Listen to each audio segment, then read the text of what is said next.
Qué placer volverlos a saludar, volvernos a encontrar en esta nueva aventura del estudio de la Santa Biblia.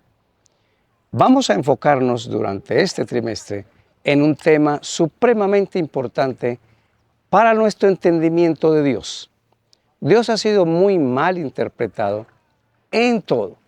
Dios tiene la culpa de todo, Dios hizo las cosas mal o Dios no existe, pero durante todo este trimestre, en el material que va a ser titulado El amor de Dios y su justicia, hemos de partir de un fundamento clave. Dios es amor.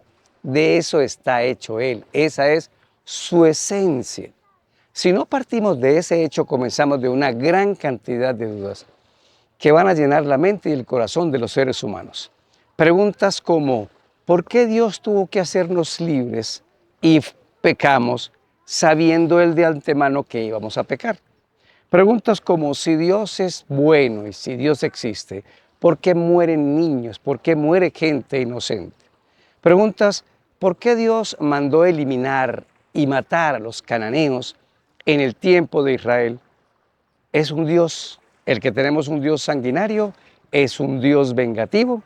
Todas estas preguntas van a tener la mayor cantidad de respuestas. ¿Por qué? Porque estamos en un espacio limitado, mente humana limitada, conocimientos limitados que no nos permitirían responder absolutamente a todo, pero va a haber mucha luz para que todos trabajemos. Es un gozo comenzar este primer tema aquí en Guatemala, en este precioso lago de Atitlán. Estoy en un lugar público para poder compartir con ustedes. Así que, bienvenidos. El tema de esta semana se titula Dios ama de pura gracia. Lecciones de la Biblia. A continuación. No olvide apoyar el Plan 50.000. Con su ayuda lograremos el Centro de Bienestar Campo Verde en Pereira. Bienvenidos a Lecciones de la Biblia, un espacio para estudiar y entender la palabra de Dios. Oremos. Padre bueno, enfrentamos un nuevo tema muy interesante, tu amor y tu justicia. Te pedimos que tú nos ilumines y nos guíes en este estudio. En el nombre de Jesús, amén. Bien, nuestro texto de hoy se encuentra en Oseas capítulo 14, versículo 4. Yo sanaré su rebelión, los amaré de pura gracia, porque mi furor se apartó de ellos. Oseas será un personaje que esta semana tendremos para estudiar e interpretar esto de lo que es amarnos de pura gracia. Bueno, el desafío de los temas de este trimestre va a estar muy interesante. Miren los temas. Estudiaremos durante todo el trimestre la gracia de Dios, su amor en un pacto, la ira del amor de Dios, el problema de la justicia de Dios. ¿Qué es eso de el lío del conflicto con el mal, el libre albedrío y lo que conocemos como el conflicto cósmico? En la última parte hablaremos del amor y la justicia de Dios en sus 10 mandamientos. Así que esos van a ser los temas. No olvide que cada tema que vayamos a estudiar durante la semana tiene que estar conectado con los otros temas. Vamos a hacer aquí en Lecciones de la Biblia el esfuerzo de que lo conectemos siempre, porque si la gracia va sola, tiene problemas. Si el amor va solito, tiene problemas. Si lo que llamaremos la justicia, que es la aplicabilidad que Dios le da a los resultados de unas causas para tener unos efectos, vamos a tener problemas. ¿Cuándo no tenemos problemas? Cuando todo va siendo tomado dentro de su contexto. Todos juntos. Para entender el amor hay que entender el libre albedrío, hay que entender la justicia, hay que entender la ira de Dios, bueno, y sobre todo el conflicto entre el bien y el mal. Vamos a comenzar. Punto 1. Temas de cuidado. Quiero empezar haciendo como una pequeña definición para introducirnos de lo que podría significar cada uno de estos temas. Y digo pequeña definición porque en la medida en que avancemos en cada uno de los temas, debemos ir teniendo un poco más de amplitud.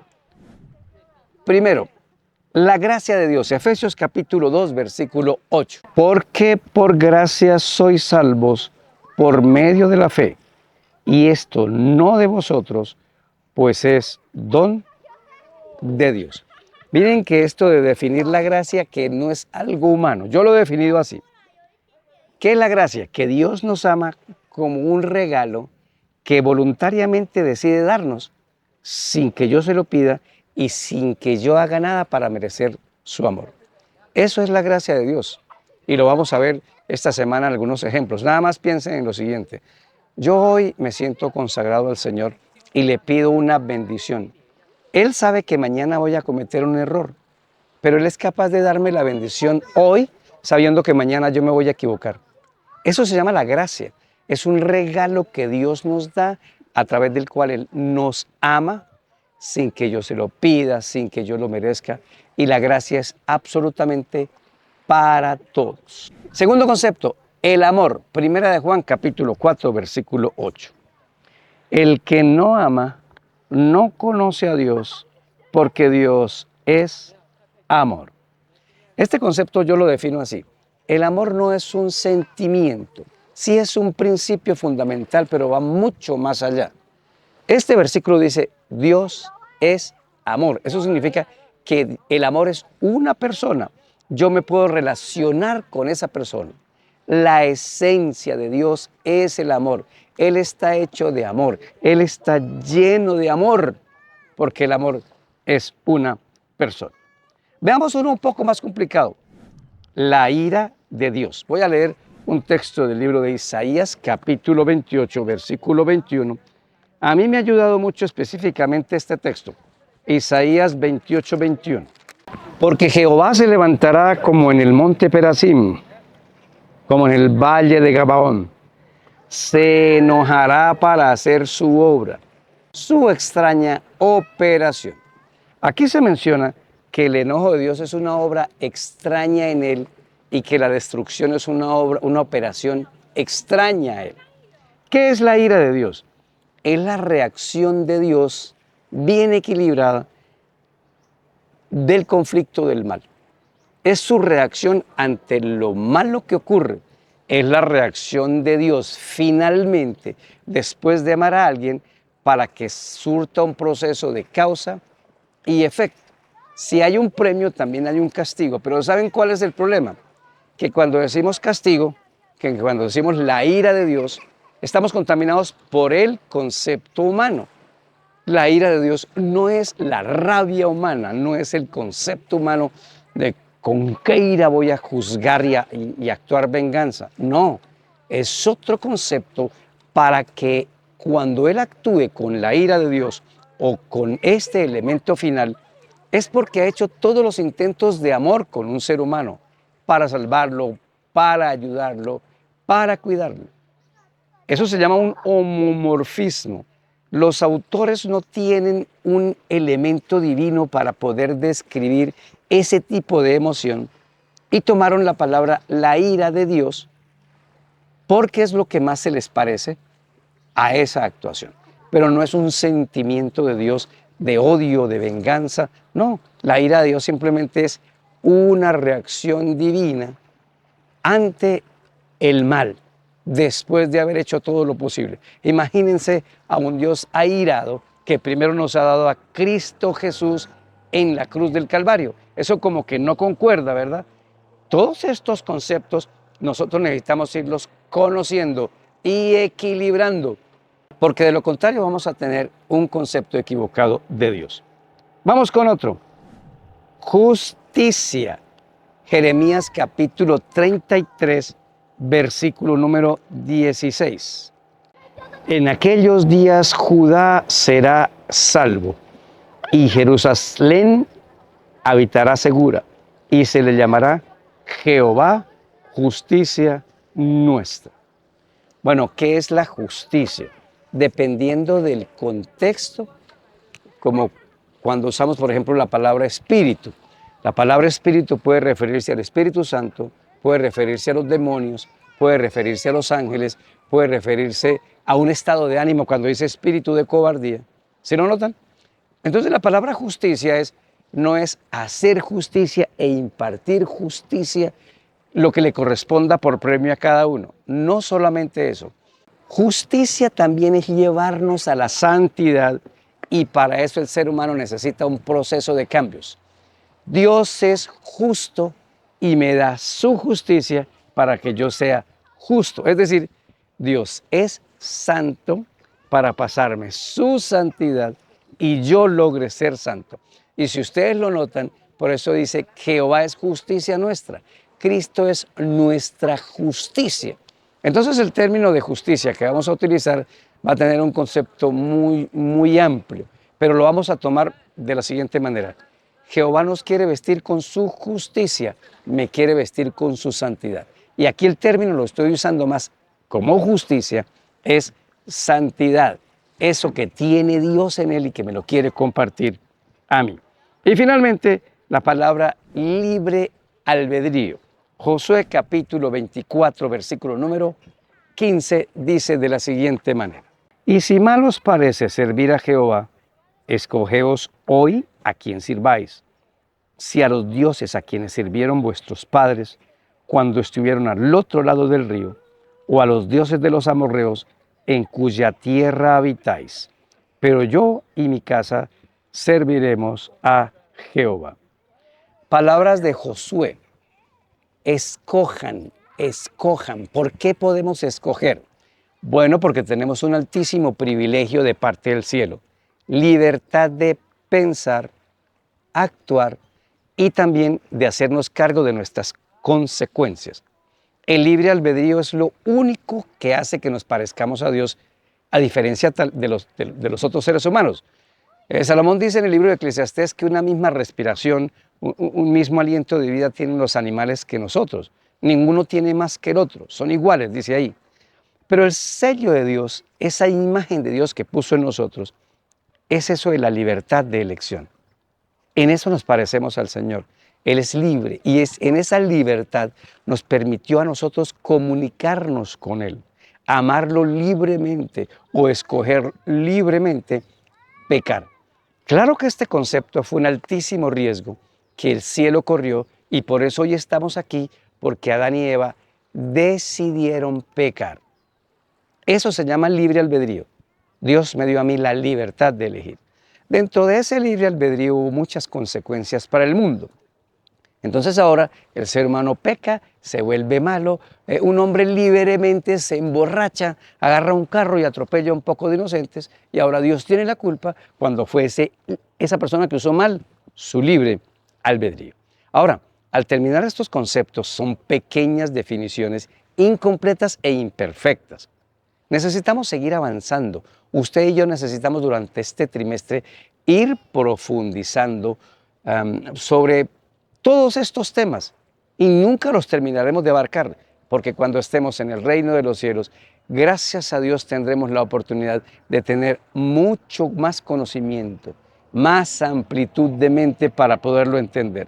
Aquí en la tierra haremos todo el esfuerzo por ver la Biblia y sus conceptos, pero en el cielo y aquí en la tierra nueva, cuando regresemos, habrá la oportunidad de seguir aprendiendo y desarrollando algo que tuvimos evidencias aquí, algunas muy pocas, pero que por la fe habremos aceptado, que tenemos un Dios lleno de amor, que es justo, que fue capaz de darnos su libertad a nosotros y que obra contra el bien, contra el mal, para poder resolver el conflicto que tenemos aquí en la tierra. Siguiente punto, lo he titulado Todos conectados. ¿Qué significa? Cada tema de estos que hemos visto no puede ser tomado de manera independiente. Cuando son tomados de manera independiente tenemos los siguientes problemas. Primero, Dios es acusado injustamente. Pero cuando son tomados todos en conjunto, uno va entendiendo un poco más sobre este funcionamiento en la tierra del amor, de la justicia y del bien y del mal.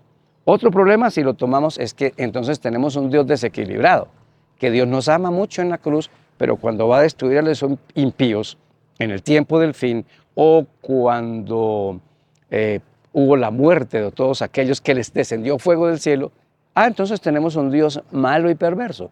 Si no lo tomamos en conjunto, vamos a tener un Dios desequilibrado y eso no es así.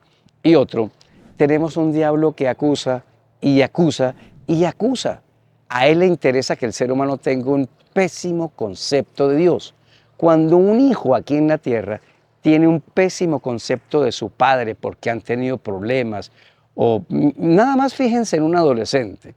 Un adolescente debe ser una persona a quien debe aplicársele control y restricciones, porque su palabra dice adolescente, adolece, le falta entender mundo para vivir. Entonces, ¿qué hacemos nosotros los padres? Restringimos, controlamos mientras él va aprendiendo.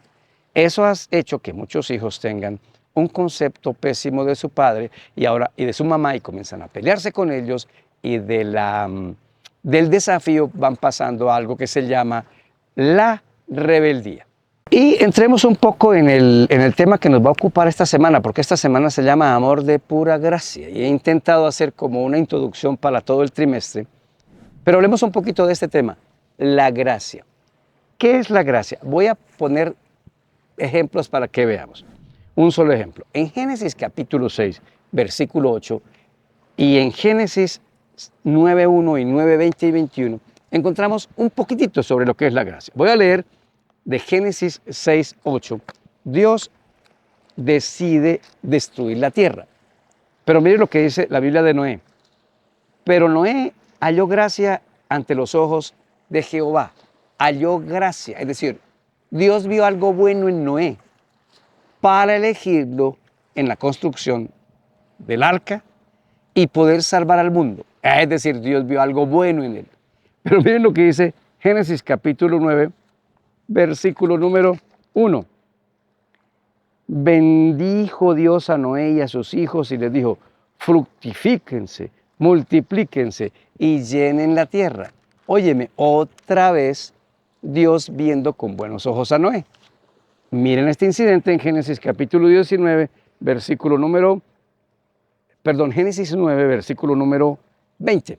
Después comenzó Noé a labrar la tierra y plantó una viña, bebió del vino y se embriagó y estaba desnudo en medio de su tienda. Miren, Dios escoge a un hombre justo, bueno, llamado Noé, y le da la oportunidad de construir el arca.